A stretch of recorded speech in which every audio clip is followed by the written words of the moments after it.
De número 92, versículo de número 12. Todos contrastaram, digam graças a Deus. Esses dias eu estava lendo na Bíblia, algo que me chamou muita atenção. E o que me chamou a atenção foi a primeira parte desse versículo. Vamos ler Salmo 92, versículo 12, que diz assim: o justo florescerá como a palmeira e crescerá como o cedro do Líbano. Amém, irmãos? Vamos de novo? O justo florescerá como a palmeira. Diga amém. Dá uma paradinha, olha para mim, por favor. Eu fiquei pensando, por que o Senhor comparou o cristão a uma palmeira? Pesquisando um pouquinho, sobre isto, eu verifiquei, eu descobri que a palmeira é uma árvore que chega a viver 200 anos. Quantos anos, irmãos? E ela é a única árvore, irmãos, que consegue dar frutos em pleno deserto. A palmeira do Líbano é uma palmeira que é uma única árvore que consegue frutificar, ainda estando no deserto. E nós sabemos que no deserto é muito comum acontecer o quê? Tempestade de areia, porque se venta muito, diga amém. E a palmeira, por ela ter o seu tronco flexível, ela ter o seu tronco maleável, diga amém. Porque se não fosse o tronco flexível, maleável, certamente ela quebraria. No primeiro vento que viesse, na primeira tempestade, ela seria quebrada. Então, quando isso acontece, a palmeira, por ser flexível, ela é jogada de um lado e para o outro. Diga amém, irmãos. Ela é sacudida, ela é jogada, e a tempestade, quando passa, quando termina a tempestade, você olha para lá, e lá está a dona Palmeira, a palmeira do Líbano. Por quê? Porque ela suporta as tempestades, ela suporta as lutas, os ventos, diga amém. Por isso que a palmeira é mesmo uma árvore totalmente notável. E eu te pergunto, qual seria o segredo? Qual seria o segredo para essa árvore suportar? E por que seria que Deus teria escolhido a palmeira e tivesse referido que essa árvore se pareceria com um cristão? Nós lemos aqui: o justo, que é o cristão, não é isso, irmãos? Ele florescerá como a palmeira do Líbano. Diga amém, irmãos. Ou seja, nós sabemos que tem muitas pessoas que, por serem justas, quando se vê as adversidades, as lutas que representam as tempestades, elas chegam até a se curvarem. Mas logo depois que passa a luta, o vento, lá está ela de pé de novo. Só Deus sabe, o que você tem passado. Só Deus sabe como está teu coração. Às vezes as pessoas olham para você e falam assim: poxa, ele está sorrindo, ela está sorrindo, mas só Deus sabe como você está por dentro. Quantas lutas você tem passado, quantas tempestades você tem resistido. Mas por você ser uma pessoa justa, por você ser uma pessoa que Deus tem confiança, Deus tem permitido você permanecer. Diga graças a Deus. Talvez o papai do céu tenha comparado seu filho a uma palmeira, porque quando a luta vem, ela não é arrancada. A palmeira não se parte no meio, como aqueles que não têm fé. A pessoa que não tem fé, basta um ventinho, ela sai com raiz e tudo. Mas você não. Você tem suportado, tem resistido, e quem te viu e que te vê, e verá o que Deus vai fazer na sua vida. Diga amém. Quando termina a batalha, você está de pé. E é assim, porque Deus está o quê? Ele está te dando vitória. Você só está de pé porque você é uma pessoa que está enraizada. Enraizada em que, bispo? Na pedra angular, que é o Senhor Jesus. Ou seja, a sua raiz central né, ela busca beber água, mas beber água onde, querido? Diariamente no profundo de Deus, que é a palavra dele. Diga amém. O que tem mantido você de pé é essa palavra. Você está enraizado na palavra, você tem extraído dessa palavra a água, o leite racional. Diga amém. E isso possibilita você dar fruto até mesmo estando no deserto. Eu queria contar para os irmãos uma história. Conta-se a história de que numa dessas tempestades, o vento trouxe uma semente de trepadeira. Diga, trepadeira. Alguém conhece trepadeira, gente? A trepadeira é um mal, né? Que quando a semente cai na árvore ali, ela mata a árvore toda, né? Então, num desses ventos, o vento trouxe, numa dessas tempestades, o vento trouxe uma semente de trepadeira e colocou essa semente aonde? Bem lá na palmeira. Diga amém. Amém. E aí, nós sabemos que nós somos a palmeira. Quem é a palmeira, gente? E passando alguns dias, essa trepadeira começou a brotar, até que então a trepadeira foi crescendo, ela foi se enrolando naquela palmeira, ela foi se desenvolvendo, e já se passou-se 3 meses, e a trepadeira já estava bem maior do que a palmeira, porque a facilidade da trepadeira crescer nas custas dos outros é muito grande. E ela começou a crescer até que a trepadeira está lá em cima, na altura da palmeira, e ela estufa o peito, olha para baixo e começou a conversar com a palmeira e disse assim: olha, senhora palmeira, há quanto tempo a senhora está aqui nesse deserto, senhora palmeira? Quanto tempo? A palmeira vai e diz: olha, eu já estou aqui nesse deserto há mais de 150 anos. Então a trepadeira estufa o peito e fala: como é que é as coisas, né? Ela se gabando, ela diz: a senhora vê como são as coisas, a senhora está aqui já há 150 anos e eu estou aqui há poucos meses e já estou maior do que a senhora. A trepadeira começou a assombrar da palmeira. Então a palmeira, por si, percebendo aquela arrogância daquela senhora trepadeira, né?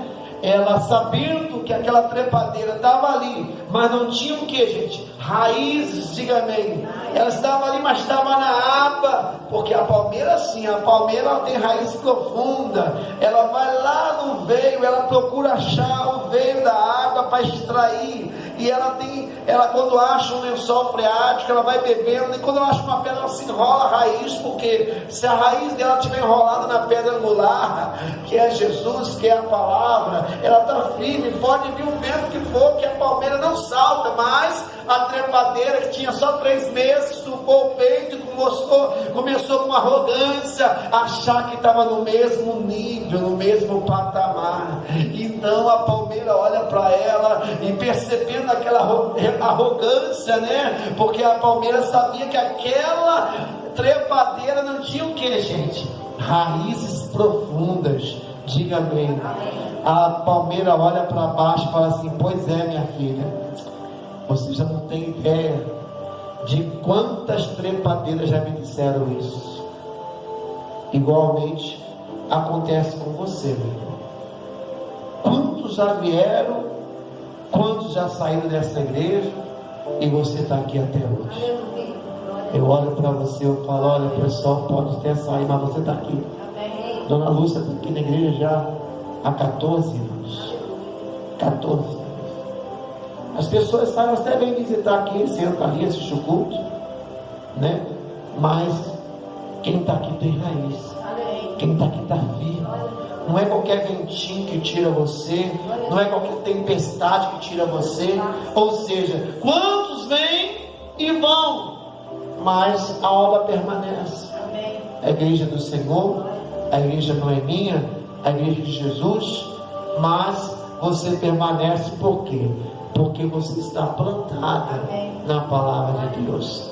Deus abriu essa porta aqui para ser um manancial, para você se firmar nessa igreja e que as suas raízes extrair da palavra de Deus desse altar, né, a revelação que você precisa. Mas às vezes eu fico perguntando, né? Por que faz tantas pessoas trocarem de igreja? É porque as pessoas estão procurando alguma coisa que elas não vão encontrar. Todo dia um irmão me perguntou: pastor, mas Deus está em todas as igrejas? Eu falei: sim. Mas como pode? Eu falei: como é que eu vou explicar para ele? Aí eu perguntei para ele: você sabe fazer arroz, meu irmão? Eu sei, pastor. Quem sabe fazer arroz aqui? Amém. Sabe que todo mundo faz igual arroz? Não, né? Quem aqui lava o arroz, gente? Quem lava arroz? Quem não lava? Eu não lavo arroz. Ah, quem aqui dora ele antes de jogar água? Quem aqui já pega o arroz, já lava, joga o tempero, já mexe e põe para cozinhar? Aí, ó. Quem aqui, quando vai fazer, faz aquelas panelas elétricas? Tem uns que faz na panela no fogo, né? Quem aqui gosta de arroz duro, arroz macio? Cada um gosta de um jeito. Tem uns que usam até sazão, né? Quem usa sazão no arroz? Ah lá, o irmão usa sazão, a irmã também. Então você vê que coisa linda. Todos estão fazendo o quê? Arroz. Diga amém. As igrejas estão pregando a palavra de Deus. Diga amém. E quando o arroz fica pronto, tudo é o que, gente? Arroz. Diga amém. E o que diferencia o arroz de uma igreja para outra? É o tempero. Você vai na Universal, tem um tempero. Você vai na Graça, tem outro tempero. Você vai na Assembleia de Deus, tem um tempero. Você vai lá na Batista, tem um tempero. Você vai ali na Nova Vida, tem um tempero. Você vai ali na Metodista, tem um tempero. Você vai na Assembleia Redenção, tem um tempero. E você vem aqui na comunidade, tem um tempero. Então, o tempero é o que vai te alimentar. Tem pessoas que não gostam que dá glória a Deus, que incomoda. Aí ela procura uma igreja mais calma, mais tradicional. Tem pessoas que não gostam de igreja, que pede o dízimo, que pede oferta. Aí elas vão na igreja, né? Que na verdade são os desigrejados. Não é na igreja, né, irmãos? Porque nós sabemos que toda igreja precisa o quê?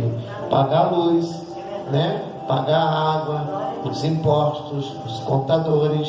Diga amém. E quem mantém a igreja são vocês. O dono da igreja é Jesus, mas depois de Jesus quem manda é vocês. Vocês é que mantêm essa obra aqui de pé. Aqui não tem ajuda do prefeito, do governo federal, estadual, não. Essa porta só está de pé porque você é um mantenedor. Você é uma pessoa que tem mantido essa obra aqui funcionando. Diga amém. Mas tem pessoas que não gostam de igreja, que falam o nome do diabo.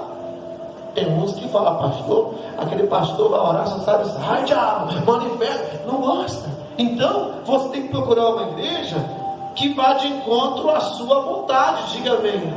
Mas tem que pelo menos pregar a palavra de Deus. Se a igreja não pregar que Jesus é o Filho de Deus, foge, que aí aceita. Jesus, ele é o Filho de Deus. Ele era o Verbo, no princípio ele era o Verbo. O Verbo se fez carne, ele habitou no nosso meio. A carne, que era Jesus, morreu para que nós pudéssemos viver. Hoje, o Espírito Santo, que Deus é Pai, Filho e Espírito Santo, habita entre nós. E nós só estamos aqui porque Jesus teve misericórdia. Foi por causa das misericórdias de Deus que nós não fomos consumidos. Então Deus permitiu que nós tivéssemos a graça. A tua graça nos basta.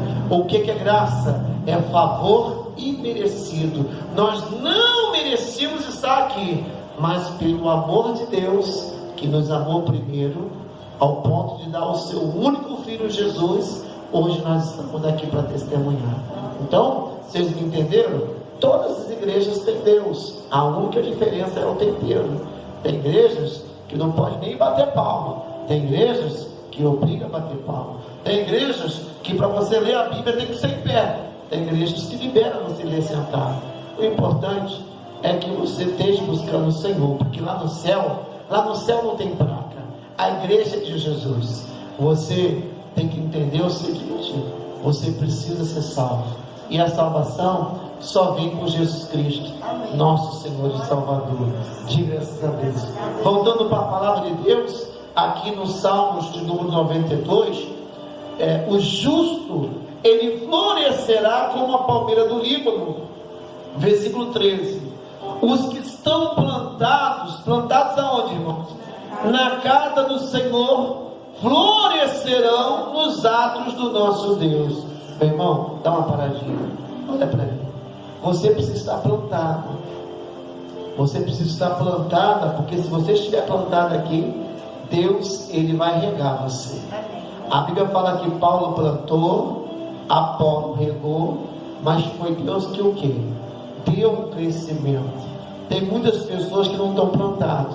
Um dia está numa igreja, outro dia está na outra, outro dia está na outra. Meu irmão, eu até costumo dizer que é um cliente rodízio. Ele está onde está servindo, né? Aonde está gostoso o maná, ele vai. Mas nós temos que ter uma igreja, nós temos que habitar na casa de Deus, porque sabemos que nós tendo uma igreja, nós vamos ter um pastor. E a Bíblia diz que no dia final, o pastor que vai apresentar as ovelhas a Deus.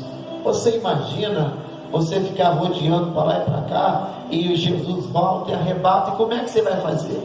Quem é teu pastor? Eu tenho um monte. Mas é importante você ter seu pastor, porque a Bíblia diz que a ovelha, ela ouve a voz do seu pastor. Se você começar a dar ouvido a muitos pastores, você pode se confundir, você pode ficar aí sem uma direção. É importante você ter um pai. E eu tenho certeza que o seu pai na fé hoje sou eu. Eu estou aqui orando por você, intercedendo por você. Eu tenho santificado a minha vida para Deus te abençoar. E eu tenho certeza, a Bíblia diz que o pastor, ele tem que dar sua vida pelas suas ovelhas. Meus irmãos, aqui diz que na velhice eles ainda darão o quê? Frutos, serão viçosos e florescentes. Diga amém. Olha, pode passar o tempo que for, você vai estar sempre dando fruto. Que a diferença de uma árvore que dá fruto para uma árvore que dá fruto é o carinho. Porque aquele que cuida da árvore, ele está sempre o quê? Enxertando, colocando ali esterco, está sempre molhando, está sempre regando, sempre podando aquela árvore para ela ficar mais forte.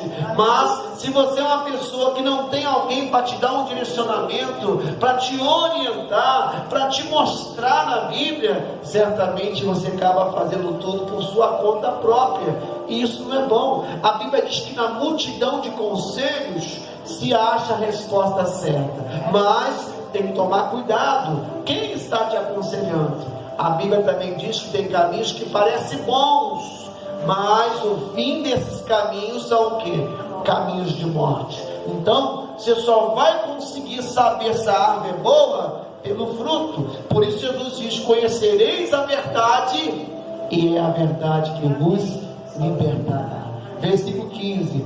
Você vai dar fruto para você poder anunciar que o Senhor é reto.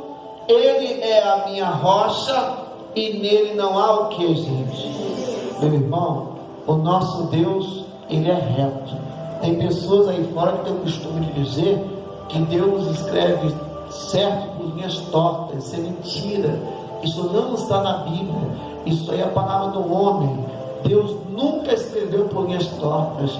A palavra de Deus é sim, sim, não, não, que passa a língua do diabo. Deus não é mentiroso, o diabo é o pai da mentira. Se o diabo é o pai da mentira, Deus é o pai da verdade. E Deus, ele sempre vai te falar a verdade. Deus não fica desenhando. Deus te ama, Deus te revela, Deus te exorta, Deus te fala. Porque quem ama, fala. Quem ama, não fica escondendo. Diga amém. É melhor você ficar vermelho um pouquinho agora de vergonha, porque errou, e já já você se consertar e ir para o céu, do que você ficar vermelho eternamente no inferno. Tem muita gente hoje que o pecado para ela já não é mais pecado. Ela está vivendo aquele pecado como se fosse uma coisa natural, normal. E a Bíblia está de pé. O Senhor disse: passará os céus e a terra, mas as minhas palavras jamais o que? Passarão. Diga-me. Eu hoje estou com a minha idade que eu estou, não vou nem te falar a idade, né? Porque quando te falar a idade, te lembra que está ficando mais novo, né? Mas não tem como esconder. quanto mais velho você fica, mais longe você está da sua cama. Você sabia disso? Então tem que tomar cuidado, que conforme você vai crescendo, o cobertor vai ficando pequeno. A Bíblia fala do cobertor pequeno. Então conforme você vai crescendo, a sua cobertura tem que ser maior. Não pense em você, quando você era pequeno, a sua cobertura espiritual era seu pai e a sua mãe. Qualquer mal para chegar até você tinha que passar pelo seu pai e a sua mãe.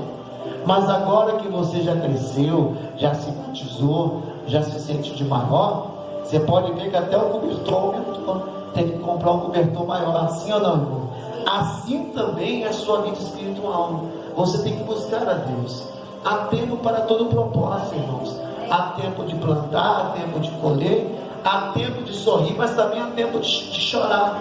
Mas tem muitas pessoas que não estão apercebidos para o tempo de buscar o Senhor. O tempo agora é tempo de buscar a Deus. Ele diz: olha, eis que estou à porta e bato. E se alguém ouvir, tem muita gente que Deus está batendo na porta e a pessoa está tampando o ouvido. Nós pregamos aqui na quarta-feira que a mão de Deus ela não está encolhida, que a mão de Deus não está encolhida e nem os seus ouvidos o que? Tampado. Não, nós pregamos que a mão de Deus está estendida e os ouvidos estão o que? Abertos. Diga amém. Mas que nós precisamos fazer por onde? Porque o que impede da mão de Deus tocar no cristão são as iniquidades, os pecados. As iniquidades impedem Deus de ouvir.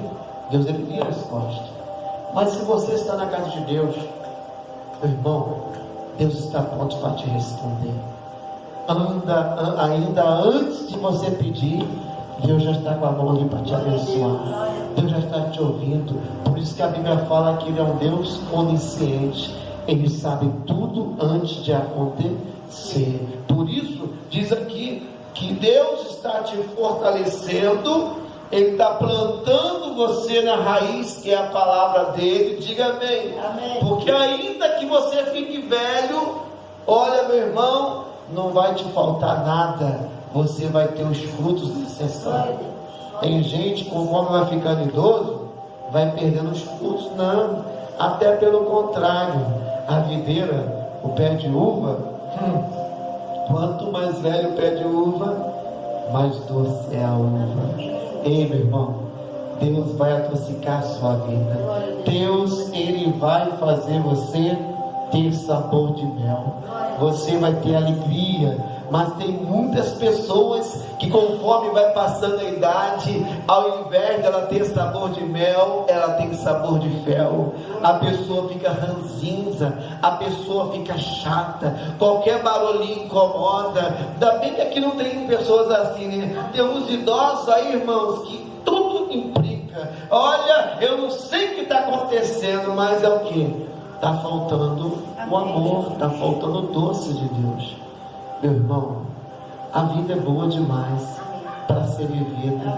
Nós temos que amar. Nós não podemos deixar com que os problemas que nos arrodeiam, nos cercam, tirem a nossa felicidade. Nós precisamos sorrir mais. Por isso procure buscar mais a Deus. Busque o Senhor enquanto você pode. Invoca Ele enquanto Ele está perto. Porque pode chegar uma hora que não terá mais como você fazer. A Bíblia diz que todo aquele que pede a Deus recebe. Aquele que busca encontra, mas é aquele que bate em orações que vai fazer as portas se abrir. Como vai abrir uma porta no mês de abril se você não abre a boca para agradecer, para dizer: Deus, obrigado pela porta de emprego. Esse mês está sendo tremendo para mim. No dia 30, agora 30, esse mês é 30, eu vou dar os meus testemunhos. Dia 30 você tem que dar seu testemunho. Você tem que fazer por onde durante dia 30 agora, você gerar o teu milagre. Mas como é que eu gero, bispo? Pela fé. Abril é o mês que Deus vai abrir portas. Deus só pode abrir portas se você crer. Ei, uma porta grande e eficaz. Porém, saiba que você vai ter muitas pessoas com inveja. Mas a porta que Deus abre, ninguém fecha. Então, meu irmão, lute. Corra na frente, faça como Zaqueu. Zaqueu queria ver Jesus, mas tinha dois impedimentos impedimentos para Zaqueu. Primeiro impedimento, ele era de pequena estatura. Segundo impedimento, ele era o chefe dos publicanos. Publicanos eram os cobradores de impostos. Ele, por ser o chefe, ele era o chefe daqueles que extorquiam o povo. Então ele queria ver Jesus, mas ele era uma pessoa amaldiçoada. Mas ele queria tanto que ele correu na frente, subiu numa árvore, e daquela árvore ele conseguiu provocar o milagre. Ele chamou a atenção de Deus. Jesus estava olhando para o horizonte, mas de repente Jesus olha para o alto e ele vê quem em cima. Ele vê Zaqueu. Zaqueu fez o que ninguém faz, ninguém tinha feito. Zaqueu, ele fez o que ninguém teria coragem de fazer. Zaqueu deixou de lado todas as prerrogativas e ele subiu numa árvore. Ei, meu irmão, ei, minha irmã, o que você pode fazer para chamar a atenção de Deus? Faça alguma coisa. Não fica se entregando, esperando acontecer, não. Zaqueu, ele chamou a atenção de Deus, porque lá em Jó, capítulo 12, versículo 6, diz assim, os que provocam a Deus estão seguros, e nas suas mãos Deus lhe põe tudo. Repare que esse provocar não é um desrespeitar, não é um provocar de se irar com Deus, não. Esse provocar é um chamar a atenção, porque Deus sabe de tudo, irmão, de todas as coisas, mas Deus espera que você passe por onde, Deus espera que você reaja. Ei, Deus está esperando você tomar uma atitude. Ei, o neném só vai chorar se estiver com fome. Bebezinho não sabe falar, mamar, mamãe, mamar não tem como. Lá o Tiago, lá, a Marcela ganhou o Telzinho está com 2 dias hoje, 3 dias. 3 dias hoje, diz que chora para mamar, que o leite não está dando conta, e dá mamar, e agora tem que ter que botar alguma coisa a mais, porque o nenenzinho mama. Meu Deus, puxou o avô, né? O avô come bem. Eu como um pouquinho, né, gente? Mas o nenenzinho mama, hein? Meu Deus. Já pensou se ele não soubesse chorar? Ia ficar magrinho. Mas não, ele chora. Aí a Marcela vai, aí ele mama e dorme. Mama e dorme. Mama e dorme. Olha para mim, gente. Isso é provocar. Se você não mostrar para Deus que você está querendo essa sua porta aberta, querendo esse milagre, vai passar meses, vai passar anos, e a sua vida não vai acontecer nada. Provoque. Tem costume de orar na madrugada? Não, bicho. Começa na madrugada.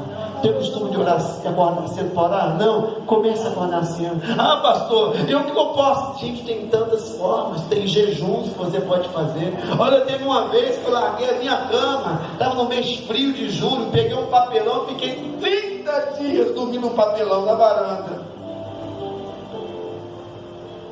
Não sei, eu sei Deus. Zaqueu, ele pensou, vou correr na frente. Para de correr atrás, meu irmão. Quem corre atrás só chega por último ou chega no meio. Mas se você corre na frente, você já se adiantou. Corra na frente. Quando ele subiu na árvore, Jesus olhou para ele e disse assim: ei, desce. Quando ele falou, desce, a maldição foi quebrada. Desce, porque me convém entrar na sua casa. Quando ele entrou na casa do Zaqueu, automaticamente já houve uma conversão. Zaqueu era o chefe dos ladrões. Falou: Senhor, tudo que eu roubei, eu vou devolver. Tudo que eu tenho, a metade eu vou dar para os pobres. Se eu defraudei alguém, eu vou devolver 4 vezes mais. Meu irmão, olha que coisa. Hoje a pessoa se converte, mas ela não quer pagar pelo erro. Ela não quer devolver, ela compra e não paga. Meu irmão, tu tem que pagar. Você comprou, tem que pagar. Você é cristão, é feio demais. Todo dia o rapaz falou para ele assim: manda todo mundo aí o nome, o CPF, a identidade. Aí o rapaz falou assim: não, tá doido. Aí hoje conversando com ele, falou assim: rapaz, sabe que eu não botei meu CPF lá naquele grupo? Eu falei: por quê? Eu estou com meu nome no SPC, Serasa, estou na Receita Federal, eu estou mais sujo que pau de galinheiro. Já pensou se o pessoal descobre? Coitado, meu nome. Eu falei: pastor, misericórdia. Aí eu falei: vou orar por você. Tem gente, irmãos, que tem até o seu direito de errar, diga amém. Mas olha para mim, cristão tem que procurar andar na linha. Eu não posso estar na mão de ninguém. Eu não posso dever nada para ninguém a não ser o amor. Diga amém. Então, se a sua mão não alcança, não procure colocar. Tem muita gente querendo colocar a mão onde não alcança. E quando você não alcança, você vai cair na mão dos outros. Meu irmão, aprenda a se contentar com o que você tem. E você vai ser feliz. O maior problema dos cristãos